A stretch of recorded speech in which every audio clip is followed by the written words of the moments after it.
welcome back to the deep dive. So if you're wrestling with that feeling, being stuck or unmotivated, maybe just, let's be honest, plain lazy when it comes to learning English. Yeah. Well, this deep dive is definitely for you. We've been digging through some source material this week that takes a really direct, almost no excuses look at this exact challenge. Yeah, it's one of the most common walls learners hit, isn't it? And what's interesting about this material, I think, is it doesn't just tell you what to do. It really tries to get into why you feel that way, which is, crucial for actually overcoming it. Absolutely. So our mission today is basically to crack open these sources, pull out the core insights and the actionable steps. It's got this kind of real talk vibe, cutting through the fluff to understand why we procrastinate, and crucially, how to build actual consistent momentum. We can unpack this by looking at a few key ideas from the material. Why you feel that lazy thing, understanding procrastination not just as delaying, but as a habit, a powerful mindset shift they suggest.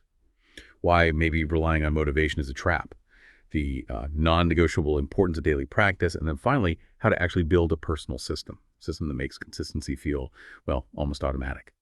So let's jump right in. That first point the sources make about why that lazy feeling even shows up, they kind of hit you with something that might feel a bit uncomfortable at first. They suggest it's probably not because you're not smart enough or, that you don't really want to learn English deep down. So if it's not that, what is the underlying reason, according to this material? Well, what's fascinating here is the perspective that it's basically your brain doing what brains are wired to do, which is avoid discomfort and seek dopamine. Easy wins. Learning something new, like speaking English, especially at the beginning, it's inherently uncomfortable, right? Oh, definitely. You feel awkward, you stumble over words, you make mistakes, maybe you feel a bit, embarrassed, and your brain just goes, nope, this feels hard. Let's do something that feels good right now. Something easy like scrolling social media, watching cat videos, grabbing some chips. Ah, okay. So the feeling of laziness is less about a character flaw, like being inherently lazy, right, and more about a built-in biological preference. Yeah. Immediate comfort over perceived difficulty. But hang on, if it's just my brain trying to, protect me, doesn't that kind of let me off the hook? Yeah. How does this material suggest we deal with something that feels so automatic? Well, that's where they deliver a really powerful counterpoint, because while your brain wants comfort now, avoiding that discomfort, it actually creates a different kind of discomfort, often a much more painful kind later on. Okay, what kind of pain are we talking about later? Like long-term pain? Yeah, the pain of frustration, when you can't express yourself in a conversation that matters, or the pain of missed opportunities, jobs, travel connections because your English isn't quite there, or just the pain of staying stuck, feeling like you're just not making any progress year after year. So the sources frame it as this fundamental choice you're making, really moment to moment. Are you choosing the short-term comfort of avoidance or the long-term reward of fluency? Yeah. Asking yourself that question can be a bit of a jolt, That reframing is key, isn't it? It's not about being a lazy person. It's about recognizing the cost of habitually choosing that short-term comfort. And speaking of habits, let's talk about the king of comfort seeking. Procrastination. That feeling, we all know it. I'll start tomorrow. Oh, I'm too tired today. Or opening YouTube for just 5 minutes and suddenly an hour's gone. Why is that pattern, specifically with English learning, why is it so incredibly persistent, so hard to break, according to these sources? Well, this material makes a really crucial distinction, I think. Procrastination isn't just delaying something. When it happens over and over, it actually solidifies into a habit. And habits are incredibly powerful because they don't just influence what you do, they start shaping how you see yourself, your identity. Oh, okay. So if you consistently put off your English practice, you begin to internalize these beliefs like, oh, I'm someone who struggles with consistency, or I'm just lazy when it comes to this, or, I never stick with anything. Okay, framing it as a habit makes it sound a bit daunting, like this deep groove you've dug yourself into. But the good news, I assume, is that habits can be changed, right? Exactly. What practical first step does this material suggest for breaking that specific procrastination habit, the English learning one? The advice is actually surprisingly simple and direct. Start ridiculously small. The material really emphasizes that the size of the action matters way less than the consistency of doing it. Right. It gives examples like, okay, commit to just 5 minutes of shadowing, or learning literally one new word a day, or maybe deciding you will listen to an English podcast, but while you're doing something else you have to do anyway, like cooking dinner or your commute. So it's not about needing this huge block of free time or feeling perfectly ready. Right. It's about these tiny, almost trivial actions, but done regularly. Precisely. And this leads to one of the most powerful conclusions from the sources, doesn't it? That you don't actually need motivation to get started. You need momentum. And that momentum is built precisely through these small, consistent actions. Exactly right. Motivation, it's like a fair weather friend. It shows up when things are easy and sunny. Yeah. Momentum, well, momentum is the engine. It's what pushes you forward even when you really don't feel like it. Momentum sounds much more reliable. Mm. Definitely. Yeah. Now, the material also talks about something it calls a life-changing mindset shift. What is this core shift they're highlighting? The shift is stated really clearly, and it's quite powerful. I'm not learning English. I'm becoming the kind of person who speaks English, and the material explains the difference. Learning English can feel like this optional activity, something you do only when you feel motivated or maybe have some spare time. But becoming the kind of person who speaks English, well, that's framed as an identity. It's about who you are, or maybe who you are actively choosing to become. That clicks for me, yeah. It's less about just checking off tasks on a list and more about embodying a future state. The material even asks you, the listener, what would the future fluent version of you do today? And it encourages you to really visualize that future self, navigating conversations easily, maybe landing that job that requires English, or traveling without constantly reaching for a translation app. And the critical connection the sources make is this. To become that future person, you have to start acting like that person today, now. Even when it's hard, even when you feel lazy or tired or when you know you're going to make mistakes, those actions of the future fluent you need to start showing up in your present reality. Right. And this connects directly back to that common struggle we all hear and probably feel, I just can't stay motivated, or how do people stay so consistent? The sources have a pretty blunt take on relying on motivation, don't they? They really do. They kind of pull the rug out from under the whole idea of waiting for motivation to strike. They state it plainly. Motivation is inherently unreliable. It's an emotion. It fluctuates wildly sometimes. What doesn't fluctuate, or shouldn't if you build it correctly, is a system based on habit. So they strongly advise stop chasing motivation. Instead, build a consistent structure for your learning. Okay, let's get specific. Like the sources do, what's the practical difference and approach there? How does that look day to day? Well, instead of saying to yourself, okay, I'll speak some English when I feel motivated or when I have energy, the material suggests designing a specific routine, like every single day, right after I finish breakfast, I will sit down and shadow a short YouTube video for 10 minutes, period. It takes the decision, the willpower out of the equation. It's not about feeling like it anymore. It's about the time and the trigger. After breakfast, 10 minutes of shadowing. Done. That makes so much sense. You're not relying on a feeling, which is fickle. You're relying on a trigger and a schedule, something concrete.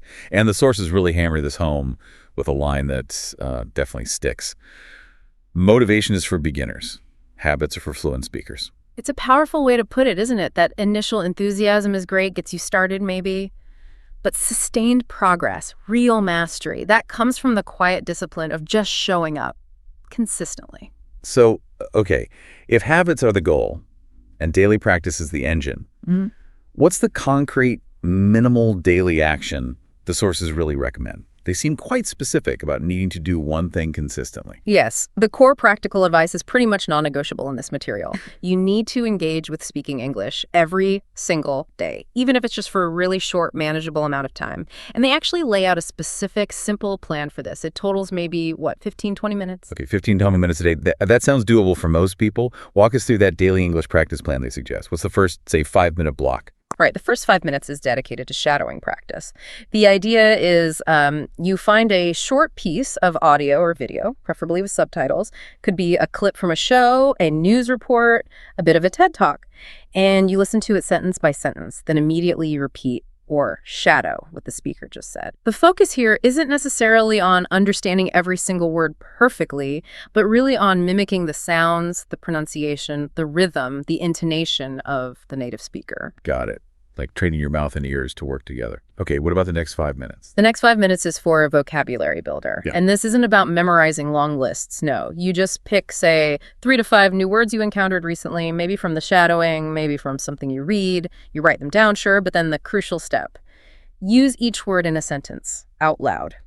Saying it out loud really helps move it from just passive knowledge, like recognizing it, to active use. Using them right away definitely makes a difference. I find that too. And the final 5 minutes of this core daily routine, what's that? That's for speaking freely. Now, this one might feel the most awkward, especially at first, but the sources say it's vital. The suggestion is simple. Just talk to yourself in English. Describe what you see around you, what you're doing, what you're thinking about. Maybe talk about your plans for the day or the future. The material even suggests recording yourself sometimes, just on your phone, so you can listen back later and maybe notice patterns or mistakes you might miss in the moment.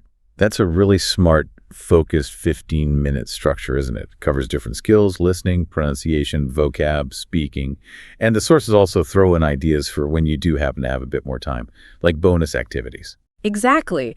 If you find you have an extra 10, 15, or maybe 30 minutes, the material suggests options like jumping onto a language exchange app. They mentioned Tandem or Hello Talk for a quick chat, or watching maybe 10, 15 minutes of a TV series you enjoy, something with relatively clear dialogue maybe, like Friends or The Crown were mentioned. Or maybe writing a short journal entry, just a paragraph in English.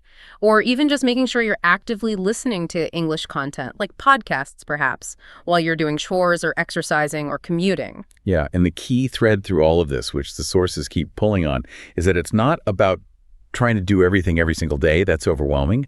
It's about doing something, specifically something that involves speaking or active engagement, and doing that something consistently, day in, day out. Consistency is presented not just as important, but as the absolute non-negotiable foundation for progress. And this all leads back to the final piece the sources emphasize. If you're really serious about getting fluent, building a system, what are the essential parts of that system they recommend putting in place? Right. They list several components that kind of work together to take the reliance off willpower or, waiting for motivation. So first, you need that simple, non-negotiable daily routine we just talked about, the 15, 20 minutes. Second, you need a clear, specific goal you're actually working towards. Not just get better, but maybe improve my pronunciation of the sounds or understand native speakers talking at normal speed in videos. Something concrete. Okay. Third, you need tools you actually enjoy using, whether that's specific YouTube channels, certain apps, books you like, podcasts, whatever keeps you engaged. Fourth, a simple way to track your progress. Even if it's just putting an X on a calendar every day you do your routine, or using a basic habit tracking app. Just something to see the chain. Makes sense. And finally, crucially, some form of accountability. That could be a language partner you check in with, maybe a teacher, or even just an online community where you share your progress or struggles. Okay, so it's not just about what to do, but really designing your environment and your habits so that the doing part becomes as automatic as possible. Why is having those specific components like tracking or accountability, why are they so important? Couldn't someone just, decide to be consistent, use willpower? Well, this material argues pretty strongly against relying purely on decision power or willpower, especially on those tough days we all have. Tracking, for instance, makes your progress visible, which feels good, sure, but it also makes inconsistency really obvious. It shines a light on where you're slipping, which can be a nudge. And accountability adds that layer where someone else, or maybe just a system outside yourself, is kind of expecting you to show up. It just makes it a bit harder to blow it off. The source's final point on systems is really powerful, I think. Don't wait until you feel ready or feel motivated to build your system. Build the system now, precisely so it works even on your worst days. When motivation is absolutely zero, that, they argue, is the real engine of fluency, not waiting for inspiration. So yeah, pulling together the core message from these sources, that feeling of laziness or resistance, it's a normal brain response, basically avoiding discomfort. But consistently giving in turns into the habit of procrastination, and that holds you back. The path forward isn't really about finding some magic bullet of motivation. It's more about deciding consciously to become the kind of person who speaks English, and then building those small, consistent daily habits that create unstoppable momentum over time. Consistency, even in those short 15, 20-minute bursts, that's the real key. Not willpower, not innate talent. Yeah. And if you've been nodding along, maybe feeling that familiar weight of, ugh, I should be doing more, or why can't I stick with it? Understand what these sources are really saying. They're likely not fundamentally lazy. You're probably just distracted, maybe prioritizing short-term comfort without realizing the long-term cost. You're not truly unmotivated deep down. You're just lacking that momentum that comes from consistent daily action. And you're definitely not hopelessly behind. You just need to start building that system and take that very first small step. The call to action is right there, isn't it? Don't wait for the perfect moment. or for motivation to magically appear. Take that first tiny step today. Shadow for just 5 minutes, like they suggest. Pick one new word right now and say it in a sentence out loud. Talk to yourself in English about what you had for lunch for 60 seconds. Start minuscule, seriously small. But the absolute crucial message from this material is do something and do not stop. Keep the chain going. Absolutely. Fluency, these sources make really clear, isn't some mystical destination you arrive at or some prize only for the inherently gifted. It's presented as a direct result of showing up consistently, day after day after day, and doing the work, especially when it feels awkward or difficult, or you'd just rather be doing something else. So let's leave you with this thought, building on that idea that consistent small daily habits are the engine for achieving something significant like English fluency. Here's something to maybe mull over. Where else in your life, beyond language learning, might you be waiting for motivation or feeling lazy when what you actually need is maybe to stop waiting, build a simple system, and just start doing